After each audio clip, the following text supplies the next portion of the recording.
First of all, I will introduce the business cycle. The business cycle refers to the ups and downs in economic activity over time, reflected in changes in real GDP, employment, output, and national income. All economies experience periods of expansion and contraction, which affect income levels, employment opportunities, and living standards. Therefore, understanding the business cycle is important for analyzing economic performance and guiding government policies. In general, the business cycle is a recurring pattern of economic expansion and contraction. Economic activity doesn't move in a straight line, but fluctuates around a long-term growth trend, influenced by aggregate demand, investment, consumer confidence, technology, and government policies. The second I want to talk about is economic growth and business cycle. Economic growth refers to the long-term increase in a country's productive capacity and output, usually measured by real GDP. It is driven by factors such as technological progress, capital accumulation, and improvements in labor productivity. The business cycle, however, describes short-term fluctuations around this long-term growth trend. An economy may grow in the long run, but still experience recessions or booms in the short run. This shows that economic growth doesn't eliminate economic stability, and both concepts must be understood for effective economic planning. I'm Sha Yan. Let me show the part 2 phases of the business cycle. First, overview of business cycle phases. The business cycle describes fluctuation in real GDP around its long-term trend. Economic activity does not grow smoothly but moves through distinct phases. Key macroeconomic variable affected output, employment, investment, standard phases, peak, contraction, slow, recovery, expansion. Secondly, peak definition, the point at which real GDP reaches its maximum level before a downturn. Economic conditions, high output and low unemployment, strong demand and high capacity utilization, rising inflationary pressure, often associated with credit growth and asset price increases. Third, contraction. In other words, recession, decline in real GDP and negative economic growth, rising unemployment and reduced production, lower consumption and investment confidence and credit conditions weaken. Fourth, zero, lowest level of real GDP in the cycle, marks and the end of contraction. Unemployment remains high, turning point towards recovery. Recovery and expansion. Recovery. Real GDP begins to grow again at a moderate pace. Employment and investment recover slowly. Inflation remains relatively low. Expansion. Sustained increase in real GDP. Rising employment and income. Strong consumption and business investment. Gradual build-up of inflationary pressure. Empirical evidence and key insights. Real GDP inflections around the trend are widely observed in empirical studies. Economic contractions tend to be shorter but more severe than expansions. Recoveries following financial crises are often slower and weaker. And there are the key references. Burns and Mitchell Lucas and the course and Terrence. Next is part 3, monetarist perspective on the business cycle. For monetarist view, The monetarist theory of the business cycle is mainly associated with Milton Friedman.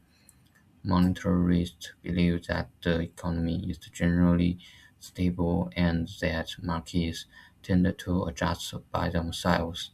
Business cycles are not caused by market failure but mainly by changes in monetary policy. Monetarists argue that government intervention, especially discretionary monetary policy, often increase economic instability. As a result, business cycle fluctuations are largely policy-driven. For money supply and economic activity, monetarist theory is based on the quantity theory of money. Monetarists assume that velocity is stable, therefore changes in money supply are the main cause of change in nominal GDP. An increase in money supply raises aggregate demand in the short run, forms increased production and employment. However, as price rise, the real effect disappears. In the long run, money supply growth mainly causes inflation, not real economic growth. For 3.3 business cycle mechanism, according to monetarists, business cycles result from unexpected changes in money supply. When money supply grows faster than expected, firms mistake a higher nominal demand for real demand. This leads to temporary economic expansion. As expectations adjust, output returns to its natural level. If the central bank later reduces money growth to control inflation, the economy may enter a recession. Many recessions are therefore seen as a result of monetary policy tightening. Both rebound for short-run and long-run effects. In the short run, changes in money supply can affect output and employment due to slow price adjustment and imperfect information. These effects explain short-term booms and recessions. In the long run, money is naturally changes in money supply do not affect real output or employment and only change the price level. For 3.5 policy implications and evidence, monetarists support a rules-based monetary policy. Friedman proposed a constant money growth rule to reduce uncertainty and economic fluctuations. Fiscal policy is viewed as less effective due to crowding out effects and policy delays. Empirical studies support monetary ideas. Feynman and Roma found that monetary shocks have strong short-run effects on outputs. This shows the importance of stable monetary policy. This slide shows the Keynesian view of business cycle. It was developed by John Maynard Keynes. Keynesian believes the economic is unstable in the short run. Wages and prices are rigid, so markets do not adjust quickly. Business cycles are caused by changes in aggregate demand. Investment is the most unstable part of aggregate demand. This slide explains the role of government. Canadians support active fiscal policy. The government increases spending or cut taxes during recessions. This helps stabilize output and employment. For example, during the global financial crisis, fiscal stimulus reduced the economic downturn. In conclusion, government intervention is necessary. The new classical theory explains business cycles using rational expectation and flexible markets.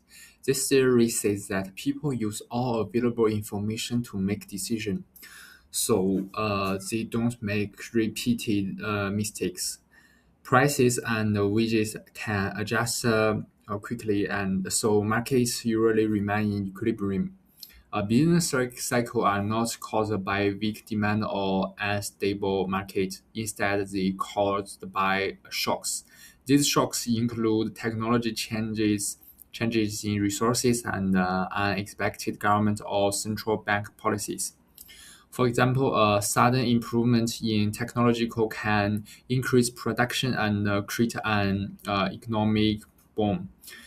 Research by Lucas and Prescott shows that when people receive new information about the economy, they adjust their work and investment decision.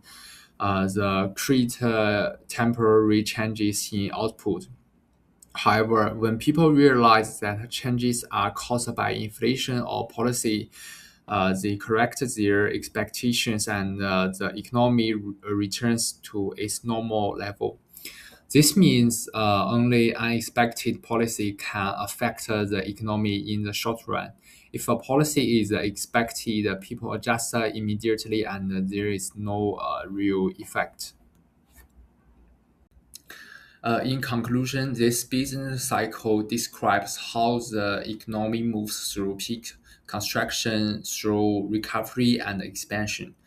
These changes affect GDP, employment, and production.